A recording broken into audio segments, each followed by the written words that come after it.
आज आपण पाहणार आहोत 24 तासांचा आयुर्वेदिक गट रिसेट, म्हणजेच पोट फुगणे आणि जडपणा कमी करण्यासाठी सोपी दिनचर्या. नमस्कार, मी डॉक्टर प्रियांका माने, आरुष आयुर्वेद मल्टीस्पेशालिटी क्लिनिकमधून. तुम्हाला सकाळपासून पोट फुगल्यासारखं वाटतंय का? पोट जड झाल्यासारखं वाटतंय का? जेवल्यानंतर ढेकर, गॅस, पोटात आवाज किंवा अस्वस्थपणा जाणवतोय का? आणि विशेषतः सकाळी उठल्यावर पोट हलकं वाटण्याऐवजी अजूनही भरल्यासारखं वाटत असेल तर आजचा हा व्हिडिओ तुमच्यासाठी खूप उपयोगी ठरू शकतो. आज आपण पाहणार आहोत एक साधी 24 तासांची आयुर्वेदिक गट रिसेट रूटीन. यामध्ये कोणतेही महागडे सप्लिमेंट्स नाहीत, कोणतेही कठीण उपाय नाहीत. आपल्या स्वयंपाकघरात सहज मिळणारे पदार्थ वापरून पचनसंस्थेला थोडी विश्रांती देण्याचा प्रयत्न आपण करणार आहोत. पण सुरुवातीलाच एक महत्त्वाची गोष्ट सांगते. पोट फुगणे हे प्रत्येक वेळी फक्त गॅसमुळेच होते असे नाही. वारंवार ब्लॉटिंग होत असेल, पोटदुखी, उलट्या, रक्तस्राव, वजन अचानक कमी होणे किंवा शौचाच्या सवयीमध्ये मोठा बदल असेल तर डॉक्टरांचा सल्ला घेणे आवश्यक आहे. तर चला सुरुवात करूया. सकाळची सुरुवात. सकाळी उठल्यावर लगेच चहा किंवा कॉफी घेण्याची सवय अनेकांना असते, पण आजच्या गट रिसेट दिवशी आपण दिवसाची सुरुवात थोडी शांतपणे करूया. उठल्यानंतर शरीराला हायड्रेट करण्यासाठी साधं किंवा कोमट पाणी छोटे छोटे घोट घेत प्या. एकदम मोठ्या प्रमाणात पाणी पिण्याची गरज नाही. त्यानंतर 5 ते 10 मिनिट हलकं चालणं किंवा स्ट्रेचिंग करू शकता. यामुळे शरीराची हालचाल सुरू होते आणि पचनसंस्थेलाही दिवसाची सुरुवात करण्यासाठी मदत मिळते. आता येते आजच्या दिवसाची खास गोष्ट, ते म्हणजे CCFT. CCF म्हणजे C म्हणजे क्युमिन अर्थात जिरे, दुसरा C म्हणजे कोरिअँडर अर्थात धने आणि F म्हणजे फिनेल म्हणजे बडीशेप. या तिन्ही पदार्थाचा वापर आयुर्वेदिक आहार पद्धतीमध्ये केला जातो. आपण साधारण समान प्रमाणात जिरे, धने आणि बडीशेप घेऊन त्याचा हलका काढा तयार करू शकतो. पाणी उकळून त्यात हे पदार्थ घालायचे आणि काही मिनिटे मंद आचेवर ठेवायचे. गाळून कोमट असताना घेऊ शकता. याचा उद्देश पोटावर कोणताही चमत्कारिक परिणाम करणे नसून हलका आणि आरामदायी पेय म्हणून दिवसाची सुरुवात करणे हा आहे. आणि एक महत्त्वाची गोष्ट, हे पेय घेतल्यावर लगेचच मोठा नाश्ता करण्याची गरज नाही. आपल्या शरीराची भूक ऐका, त्याप्रमाणे नाश्ता घ्या. आजचा दिवस गट रिसेटसाठी ठेवला आहे म्हणून नाश्ता अगदी हलका ठेवा. उदाहरणार्थ पातळ मूग डाळीची खिचडी, साधी पेज किंवा तुमच्या प्रकृतीला आणि पचनशक्तीला योग्य असा हलका आहार घेऊ शकता. आज खूप तेलकट, तळलेले, मसालेदार पदार्थ टाळण्याचा प्रयत्न करा. आणि एक गोष्ट विशेषतः लक्षात ठेवा, आज पोट फुगलेलं असेल तर मोठ्या प्रमाणात रॉ सॅलड खाण्याचा आग्रह करू नका. काकडी, कोबी, कांदा किंवा मोठ्या प्रमाणात कच्च्या भाज्या काही व्यक्तीमध्ये ब्लॉटिंग वाढवू शकतात. याचा अर्थ रॉ व्हेजिटेबल्स वाईट आहेत असा अजिबात नाही, पण पोट आधीच फुगलेलं असेल तर त्या दिवशी शिजवलेला, हलका आणि सहज पचणारा आहार काही लोकांना अधिक आरामदायी वाटू शकतो. दुपारचं जेवण पाहूया. दुपारच्या जेवणात मूग डाळीची खिचडी आता येतो आजच्या रुटीनमधला सर्वात महत्त्वाचा भाग. दुपारच्या जेवणासाठी आपण मूग डाळीची साधी खिचडी घेऊ शकता. तांदूळ आणि मूग डाळ योग्य प्रमाणात घेऊन ती मऊ शिजवायची. यामध्ये खूप तेल किंवा तूप आणि मसाले घालण्याची आवश्यकता नाही. तुमच्या पचनशक्तीनुसार अगदी साधी खिचडी ठेवू शकता.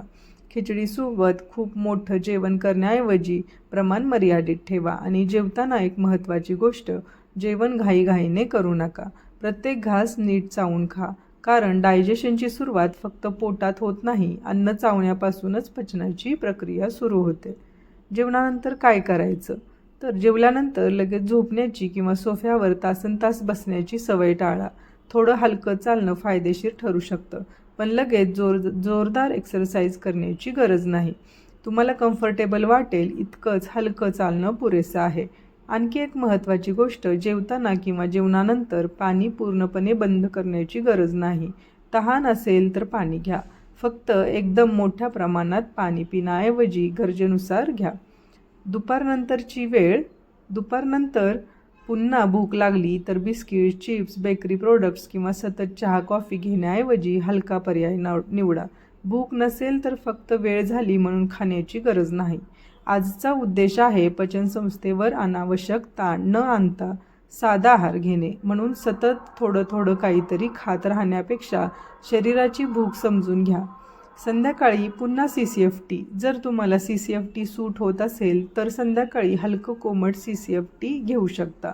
पण प्रत्येक व्यक्तीची प्रकृती वेगळी असते. ॲसिडिटी, रिफ्लक्स किंवा इतर काही समस्या असतील. कोणताही काढा किंवा हर्बल ड्रिंक नियमितपणे सुरू करण्यापूर्वी वैद्यकीय सल्ला घेणे आवश्यक आहे. आता येतो दिवसातील सर्वात महत्त्वाचा भाग, ते म्हणजे रात्रीचं जेवण. रात्री खूप उशिरा आणि खूप जड जेवण केल्यामुळे अनेकांना दुसऱ्या दिवशी सकाळी पोट जड, फुगलेलं आणि अस्वस्थ वाटू शकतं. म्हणून शक्य असल्यास रात्रीचं जेवण हलकं ठेवा. मूग डाळीची खिचडी, हलकी शिजवलेली भाजी किंवा तुमच्या पचनशक्तीनुसार साधा आहार घेऊ शकता. रात्री पिझ्झा, बर्गर, फ्राईड फूड, मिठाई किंवा खूप मसालेदार पदार्थ खाणे टाळा आणि जेवणानंतर लगेच झोपू नका. किमान काही वेळ शरीराला डायजेशनसाठी द्या. या 24 तासात काय टाळायचं ते पाहूया. आता सर्वात महत्त्वाचा भाग, या एक दिवसाच्या रुटीनमध्ये शक्यतो खालील गोष्टी टाळा. ते म्हणजे तळलेले पदार्थ, खूप तेलकट पदार्थ, मसालेदार पदार्थ, जंक फूड, अतिसाखर, कार्बोनेटेड ड्रिंक्स आणि गरज नसताना सतत स्नॅक्स खाणे. तसंच तुमच्या शरीराला कोणते पदार्थ वारंवार ब्लॉटिंग देतात हे ऑब्झर्व करा. उदाहरणार्थ, काही लोकांना दूध किंवा काही डेअरी प्रोडक्ट्स आणि काही कडधान्ये, काही रॉ व्हेजिटेबल किंवा स्पेसिफिक फूडमुळे पोट फुगू शकते. म्हणून प्रत्येकासाठी एकच डाएट योग्य असेल असं नाही. एक महत्त्वाची गैरसमजूत इथे मला एक गोष्ट स्पष्ट करायची आहे. गट रिसेट म्हणजे डेटॉक्स करण्यासाठी उपाशी राहणे नाही. दिवसभर फक्त ज्यूस घेणे, फक्त पाणी पिणे किंवा खूप कठोर फास्टिंग करणे म्हणजे गट रिसेट नाही. आपल्या शरीरामध्ये लिव्हर, किडनी आणि इतर यंत्रणा मेटाबॉलिक वेस्ट हाताळत असतात. आपण करायचं काय? शरीराला पुरेसं पाणी, योग्य पोषण, झोप, हालचाल आणि पचायला सोपा आहार द्यायचा. हीच खरी प्रॅक्टिकल अप्रोच आहे. रात्री झोपण्यापूर्वी पुन्हा एकदा स्वतःला एक प्रश्न विचारा. आज मी खूप जास्त खाल्लं का? जेवण खूप उशिरा केलं का? मला कोणत्या पदार्थानंतर ब्लॉटिंग वाटल्याचं जाणवलं? मी दिवसभर पुरेशी हालचाल केली का? आणि सर्वात महत्त्वाचं, आज मला माझ्या शरीराची भूक आणि पचन याकडे लक्ष देता आलं का? कारण गट हेल्थसाठी फक्त एक दिवसाचा रिसेट पुरेसा नसतो. तो एक स्टार्टिंग पॉईंट असू शकतो.